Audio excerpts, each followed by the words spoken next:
Mon nom est Sydney, et depuis aussi longtemps que je me souvienne, j'ai toujours été celle que les gens oublient. Dans ma famille, ce n'était pas toujours évident, mais en y repensant, les signes étaient là depuis le début. Ma petite sœur Julie a été une étoile brillante dès sa naissance. Avec ses boucles dorées et ses grands sourires, elle avait nos parents envoûtés. Mais moi, j'étais la fille discrète, plus intéressée par mon kit de chimie que par me faire des amis. Je me souviens encore de mon 11e anniversaire. J'espérais recevoir un nouveau microscope et j'avais laissé des indices pendant des semaines. Au lieu de cela, j'ai reçu une robe à volant qui me faisait ressembler à un cupcake. Mais maman, je déteste les robes, me suis-je plainte. N'importe quoi. Tu ressembles tellement à Julie, a-t-elle répondu avec un sourire, sans comprendre pourquoi j'étais contrariée. En grandissant, la différence entre nous ne faisait que s'accentuer. Julie traversait l'école sans difficulté, charmant tout le monde avec son apparence et sa personnalité, tandis que je me concentrais sur mes livres et mes projets scientifiques. Un soir, au dîner, maman s'est exclamée avec enthousiasme. « Vous avez entendu ? Julie a été nominée reine du bal. » « C'est génial, ai-je dit en essayant d'avoir l'air heureuse. Moi, j'ai remporté la première place à la foire scientifique aujourd'hui. Oh, c'est bien, ma chérie, a répondu papa, à peine attentif. Puis il s'est tourné vers Julie. Alors, princesse, tu as déjà choisi ta robe ? Et c'était toujours comme ça. Peu importait l'ampleur de mes réussites, elles ne semblaient jamais compter autant que le dernier succès de Julie, même s'il s'agissait d'une petite chose. Pendant ma dernière année de lycée, j'ai travaillé pendant des mois sur un projet sur les biocarburants durables pour la foire scientifique de l'État. Quand ils ont annoncé les gagnants, je n'en revenais pas. La première place revient à Sydney Jacobs. J'étais aux anges. Enfin, c'était quelque chose que mes parents ne pourraient pas ignorer, du moins, c'est ce que je croyais. C'est génial, ma chérie, a dit maman quand je lui ai annoncé. Mais ensuite, elle a ajouté, nous ne pourrons pas venir à la cérémonie de remise des prix. Julie a un spectacle de danse ce jour-là, et tu sais à quel point c'est important pour elle. Et tout à coup, mon grand moment était oublié. Je les ai regardés s'agiter autour du costume et du maquillage de Julie pendant que mon trophée prenait la poussière sur une étagère.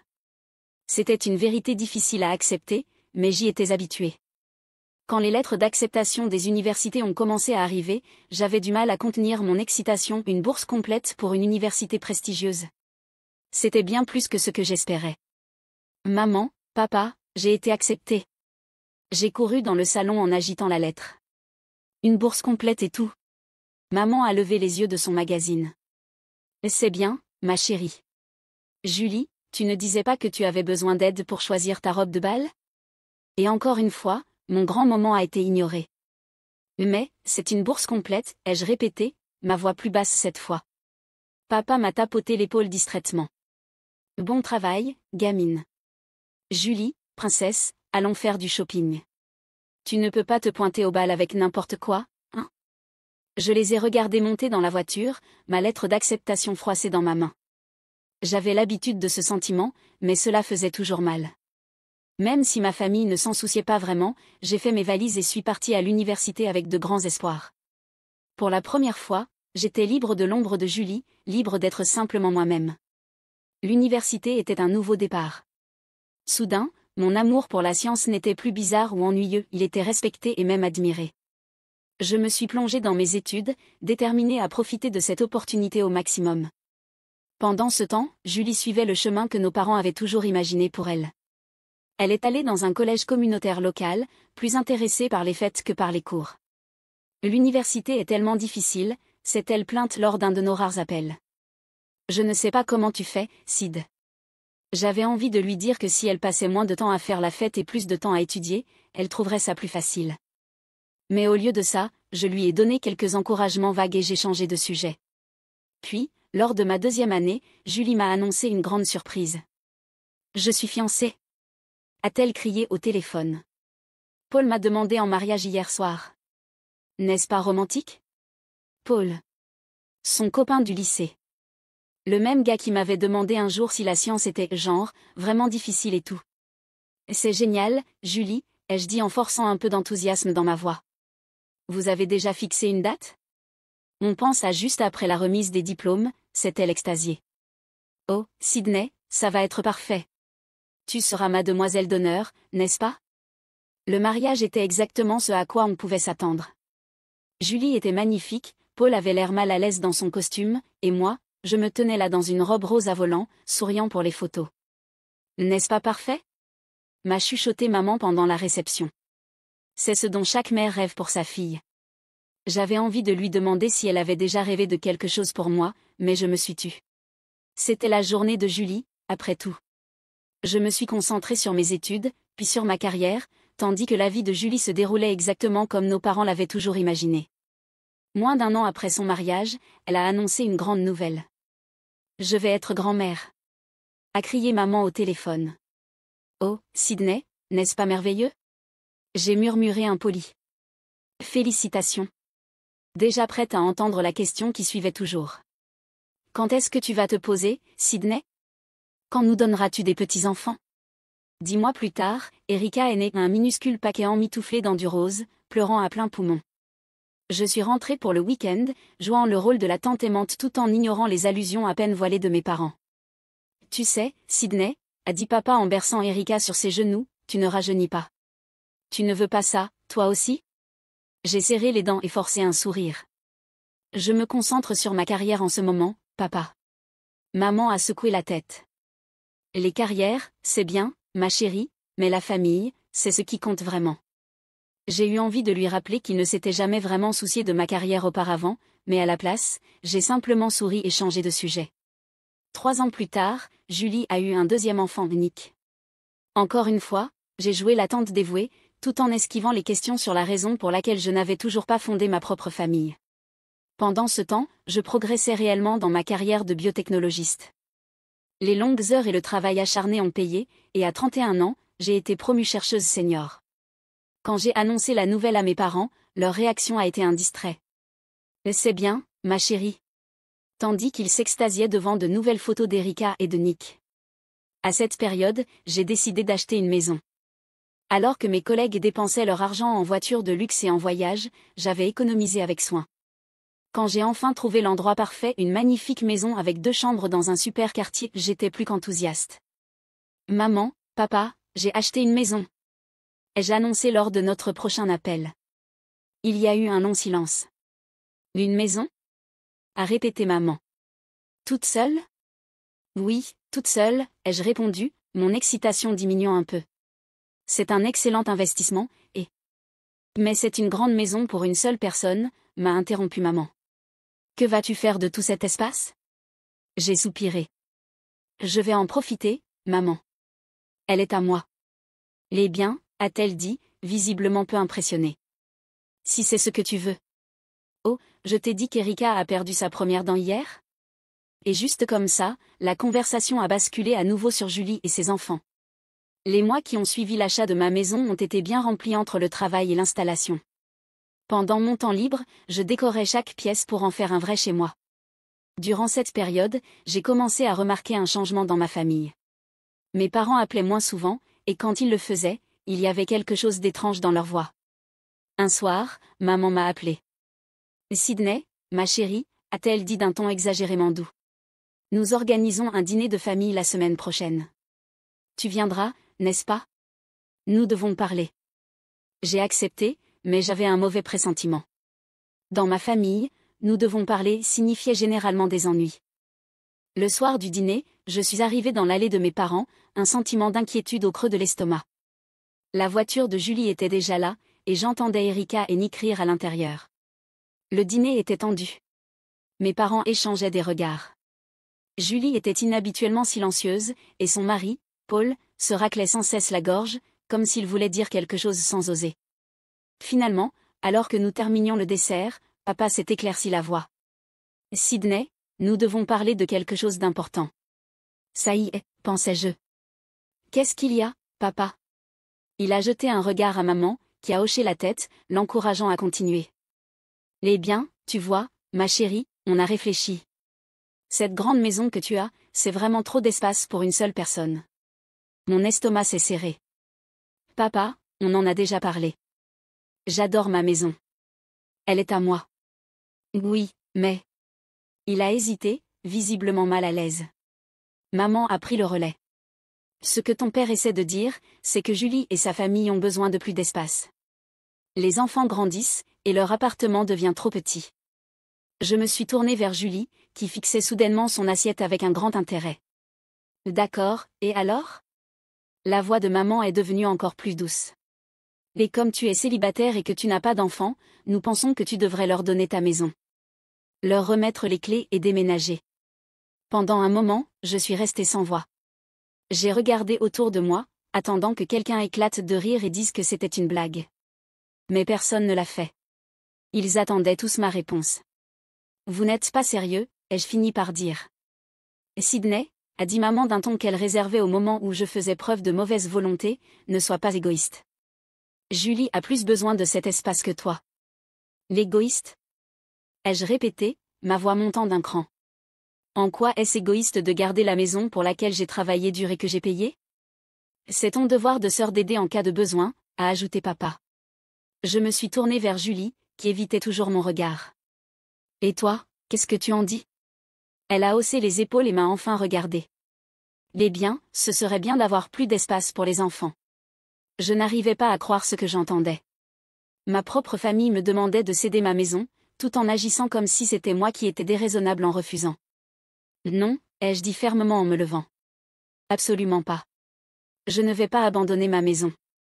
J'ai attrapé mon manteau et me suis dirigée vers la porte. Alors que je sortais, mon père m'a appelé. Réfléchis Sydney. La famille devrait passer en premier. Les jours qui ont suivi ce terrible dîner de famille ont été un mélange de choc et de colère. Je n'arrêtais pas de rejouer la conversation dans ma tête, incapable de croire qu'ils avaient eu l'audace de me demander une chose aussi absurde. Mon téléphone n'a cessé de vibrer sous les appels et messages de mes parents et de Julie, mais je les ai tous ignorés. Le troisième jour, alors que j'essayais de me concentrer sur mon travail, mon téléphone a sonné avec un numéro que je ne reconnaissais pas pensant que ce n'était pas ma famille, j'ai décroché. Allô? Est-ce que c'est Sydney? A demandé une voix féminine, d'un ton désapprobateur. Oui. Qui est-ce? C'est ta tante Kate. Je n'arrive pas à croire ce que j'entends sur toi, jeune fille. Ta pauvre sœur a besoin d'une maison pour ses enfants, et toi, tu vis toute seule dans cette grande maison. Honte à toi. J'ai senti ma tension monter. Tante Kate, ce n'est pas. De mon temps, a-t-elle poursuivi en me coupant, la famille aidait la famille. On ne thésaurisait pas nos ressources comme de vieux avares. Je ne thésaurise rien. Ai-je répliqué. C'est ma maison. Je l'ai achetée avec mon argent. Les biens, a-t-elle soufflé, si tu n'as pas l'intention d'utiliser tout cet espace, tu devrais au moins envisager de donner tes ovules. Ce n'est pas comme si tu en avais besoin, de toute façon. J'ai failli laisser tomber mon téléphone. Pardon? Tu m'as bien entendu, a-t-elle dit d'un ton détaché. Tu ne rajeunis pas, tu sais. Tic-tac. J'ai raccroché sans un mot, les mains tremblantes de colère. Comment osait-elle? Comment osaient-ils tous? Mais ce n'était pas fini. Au cours des jours suivants, mon téléphone a été inondé d'appels et de messages de membres de la famille avec qui je n'avais pas parlé depuis des années. Chacun avait quelque chose à dire sur ma maison ou mes choix de vie. Ma grand-tante Anna a laissé un message vocal.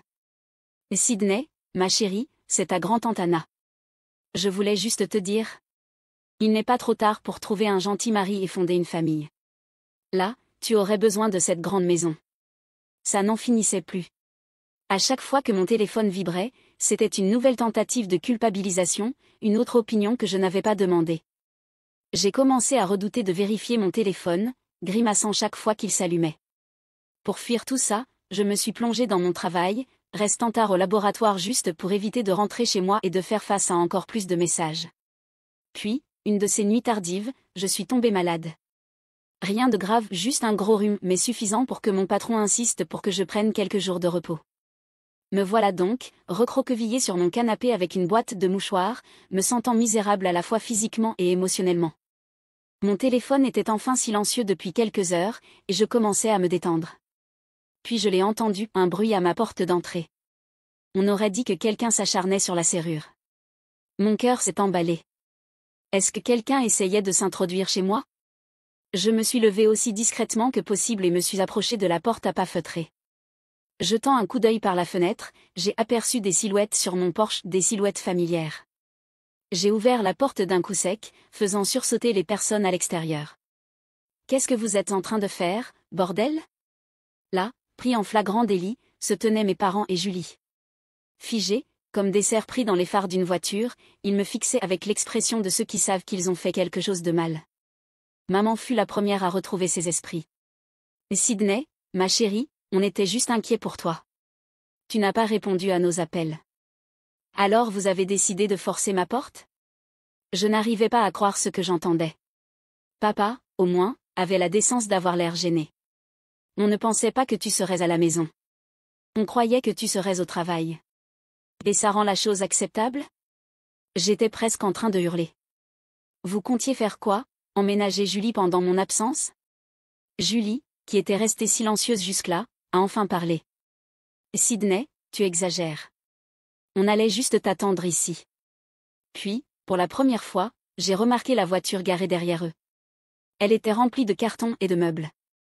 Un frisson glacé m'a parcouru. Vous comptiez vraiment emménager, ai-je dit, la voix plate. Vous alliez réellement vous installer dans ma maison sans ma permission. Maman a poussé un soupir, adoptant ce ton condescendant que j'avais entendu toute ma vie. Et Sydney, on en a déjà parlé. Julie a plus besoin de cet espace que toi. On s'est dit que si on prenait les devants. Vous avez eu tort, l'ai-je coupé net. C'est ma maison. La mienne. Je l'ai achetée avec mon propre argent, de l'argent que j'ai gagné à la sueur de mon front. Vous n'avez aucun droit dessus. Du coin de l'œil, j'ai aperçu du mouvement. Mes voisins, les Jack, regardaient par leurs fenêtres, visiblement inquiets. Monsieur Jack a croisé mon regard et levé son téléphone en articulant silencieusement. « Police ?» J'ai hoché la tête. Me tournant vers ma famille, j'ai dit. J'ai appelé la police. Vous devez partir. Immédiatement. Papa a ricané. Tu ne ferais pas ça. Pas à ta propre famille. Comme pour lui répondre, le hurlement des sirènes a retenti. Leurs visages ont blêmi.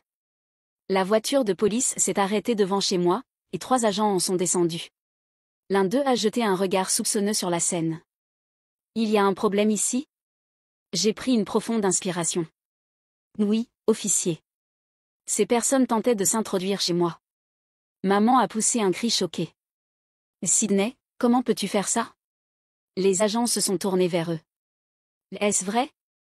Papa s'est mis à bafouiller, essayant d'expliquer, mais l'agent a levé la main pour l'interrompre. Monsieur, tenter d'entrer chez quelqu'un sans permission est une infraction grave. Je vais devoir vous demander de partir immédiatement. Je suis restée plantée sur le seuil, tremblante, tandis que les policiers les escortaient hors de ma propriété. En s'éloignant, Julie s'est retournée et a lancé par-dessus son épaule. Tu vas le regretter, Sydney. Tu finiras vieille et seule. Je leur ai claqué la porte au nez et me suis laissé glisser jusqu'au sol, m'adossant contre le bois. Des larmes ont coulé sur mon visage, un mélange de colère, de douleur et de soulagement. Puis, tout est devenu silencieux. Plus d'appels. Plus de messages culpabilisants. C'était comme si ma famille m'avait totalement coupé de leur vie. Une part de moi se sentait soulagée. Mais une autre part souffrait. Aussi brisée qu'elle soit, c'était quand même ma famille. Puis, soudainement, un message est apparu sur mon téléphone. C'était tante Sophie, la sœur de maman. Nous n'avions pas parlé depuis des années.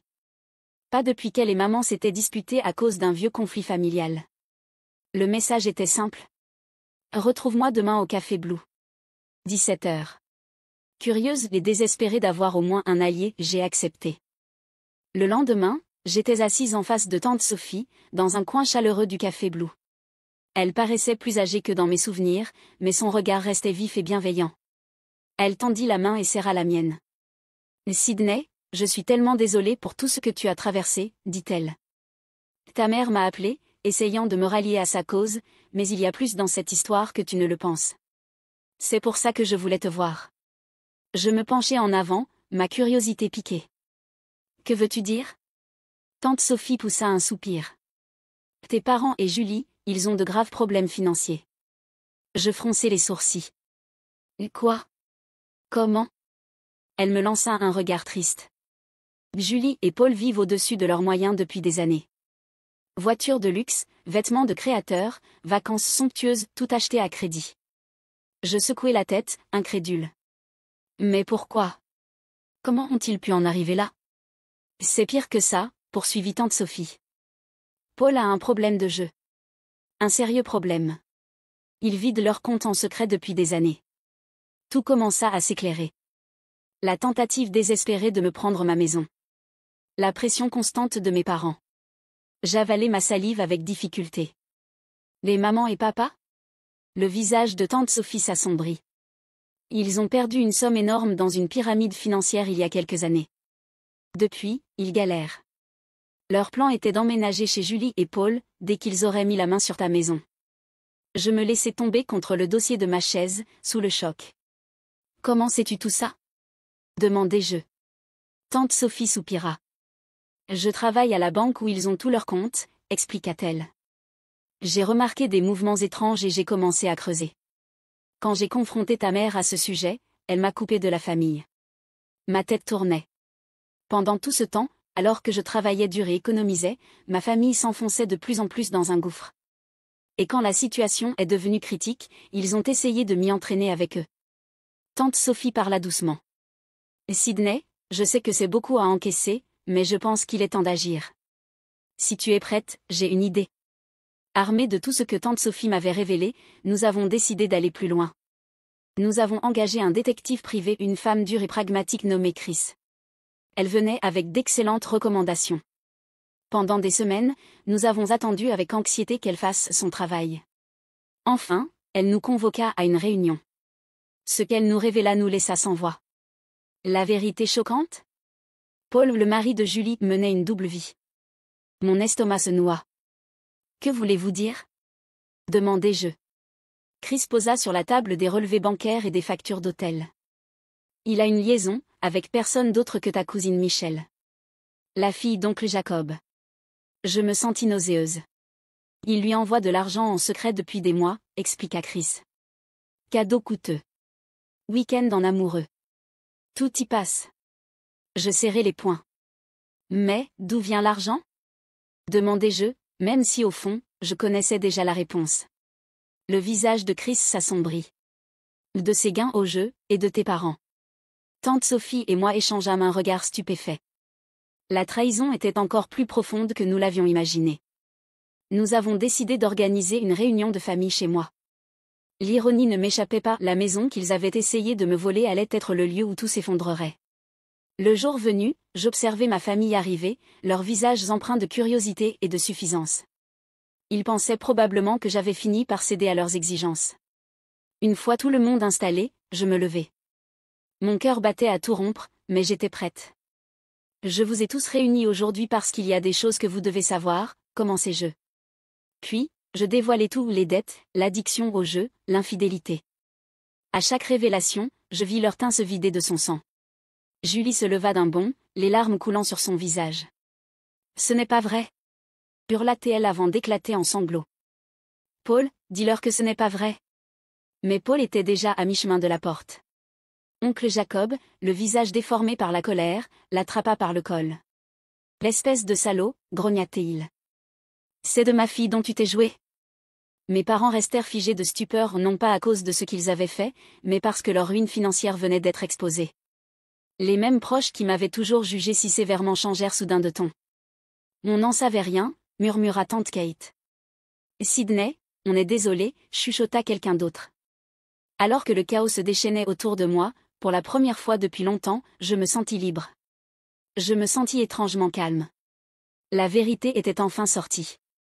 Tous les mensonges et manipulations avaient été dévoilés. Dans les semaines qui suivirent, notre famille fut complètement bouleversée. Julie, incapable de pardonner à Paul, demanda le divorce.